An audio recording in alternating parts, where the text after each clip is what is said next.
কিন্তু দূরদর্শন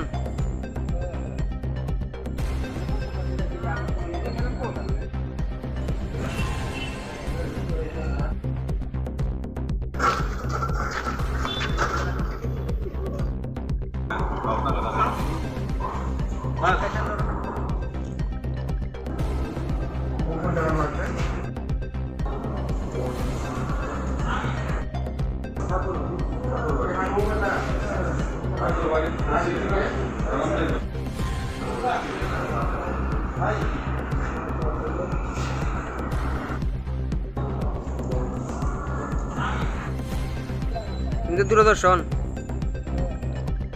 जा रहा है वो जाएगा अब बाकी हुए हैं करके तुरंत आते ही उसी मैं सभी वहाँ पर निकल गए। तो जाते जाते ही वहाँ पर कुछ उनको ऊपर कुछ हमला करने के लिए ट्राई किए थे। फिर भी हम कितना बचा सकते हो, चार थे, उसमें 2 इंडियन है, 2 बांग्लादेशी है। चारों को हम बचा के लेके आ गए। उसमें एक को थोड़ा इंजर हो गया, वो भी हमारा कोविड डिस्ट्रिक्ट हॉस्पिटल में। दूसरा भी पीछे थोड़ा यहाँ पर लगा हुआ है, तो वो भी अभी ट्रीटमेंट में है। सर ट्रीटमेंट में 2 doctor team of doctor verify करने के बाद जीबी रेफर होगा तो जीबी रेफर करके वहाँ पर ट्रीटमेंट करना पड़ेगा।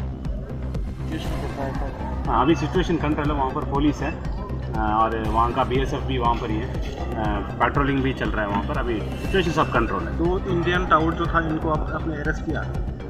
हाँ, 2 इंडियन टाउट है, वो हमारे अभी कस्टडी में है। अभी इंट्रोगेशन करना है उनको, पहले मेडिकल अभी किया है उनको, अभी लेके जाके इंट्रोगेशन करना है।